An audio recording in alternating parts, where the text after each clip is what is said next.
Víctor, dime una cosa, ahora que están apareciendo en las redes sociales de Mancera, de Cabeza de Vaca y de Auroles, su posición, su inconformidad, hay una especie de enojo, que por lo que sea, porque no les dieron tiempo, porque llegaron 15 minutos de retraso, se sienten excluidos, pero verdaderamente podían haber esperado algo más cuando ya había desde antes una línea, una especie de dedazo. Podían Mancera, Silvano y Francisco Javier García Cabeza de Vaca, podían esperar algo más cuando el PRD además no tiene fuerza en todo el país.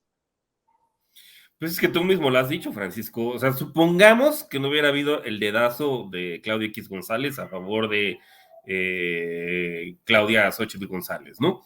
Supongamos que le hubieran hecho todo limpio. Mancera perdió la ciudad como nadie, o sea, y eso desde 2015. O sea, nosotros vemos sus tasas de aprobación y eran negativas desde prácticamente al año o a los 2 años, o sea, desde 2014, y se lo ganó a pulso, o sea, incrementando las tasas de delincuencia en la Ciudad de México, haciendo arrestos arbitrarios, pactando con Peña Nieto, y hay que recordar que fue, no por él, evidentemente, ¿no? Ahí sí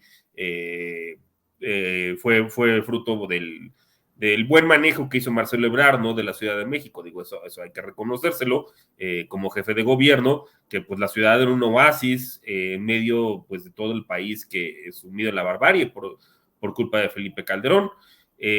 No obstante, o sea, fue muy votado, si no recuerdo mal, Miguel Ángel Mancera, probablemente fue hasta ahora el jefe de gobierno que ha ganado con el mayor porcentaje de votación, pero en menos de 1 o 2 años lo dilapidó a pasar a números negativos. Y vamos ya para las elecciones intermedias de 2015, pues Morena empezó a subir fuertemente en la Ciudad de México y ya para 2018 pues el PRD ya era un cascarón. Entonces, no, claramente Mancera no tenía la más mínima posibilidad. De hecho, hasta me da risa, ¿no? Que haya tenido el cinismo de lanzarse como candidato a la presidencia en 2018, o que haya querido, ¿no? O sea, ser candidato a la presidencia en 2018. Y pues claramente desde ahí lo chisparon, pues lo mandaron a la banca en su momento, ¿no? Y quedó Anaya.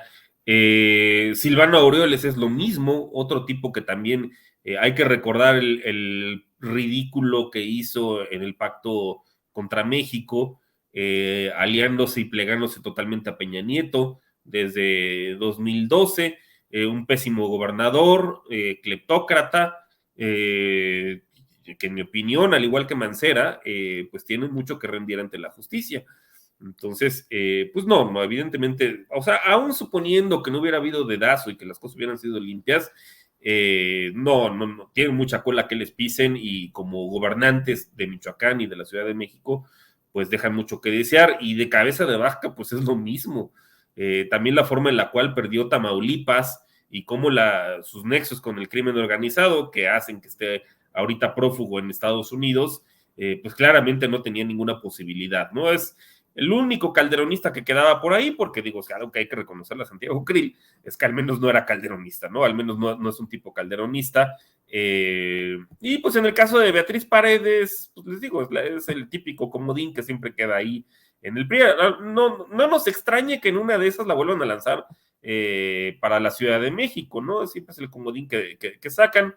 No le va mal, pero tampoco le va bien, evidentemente no la gana, se aprovecha pues más que nada de su imagen, porque en realidad la señora, pues sí, se disfraza con un huipil, pero cuando fue presidenta del PRI en tiempos de Felipe Calderón, pues se hace la progresista, cuando en realidad ella apoyó, pues que todos estos retrocesos legislativos que se hicieron en las entidades federativas, de rechazar el matrimonio igualitario, la interrupción legal del embarazo, o sea, no es más que un cascarón también, disfrazado con un huipil.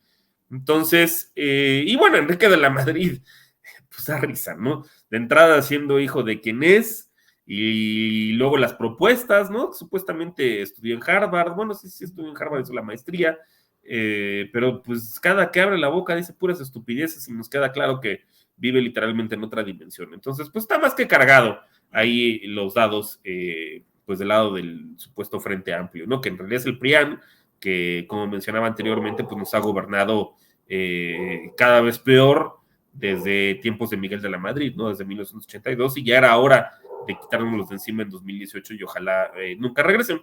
No veo tampoco posibilidades de que puedan obtener una mayoría en el Congreso, tendría que pasar una catástrofe en el país y no veo cómo eso vaya a suceder con las cifras pues que nos ha estado dando del INEGI, que son bastante halagüeñas en términos de inflación, de crecimiento económico, del manejo de la deuda. O sea, no veo cómo esto se pueda descarrilar de aquí a 2024.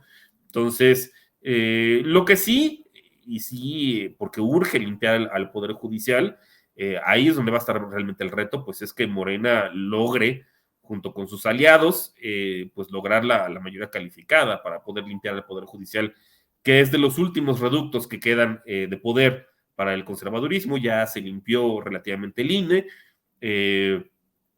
queda por ahí el INAI, la COFESE, que también pues es otro, que sale bastante caro, ¿no? Siguen ganando bastante bien ahí, pero pues es otro muerto viviente. Pero en realidad de los que quedan fuertes, pues es el Poder Judicial, y ahí es donde va a estar el reto. Lograr una mayoría calificada para poder limpiar al Tribunal Electoral, que digo es parte del Poder Judicial de la Federación. Ahí urge hacer toda una reingeniería y meter sangre nueva, porque realmente está totalmente viciado. Uno ve el perfil de los ministros y pues justamente es gente que ni siquiera es que le responda al PRIAN, o sea, son los que se encargaban de hacerles las condonaciones fiscales a los oligarcas. Entonces, por eso, pues ahí es donde tenemos que enfocar las baterías.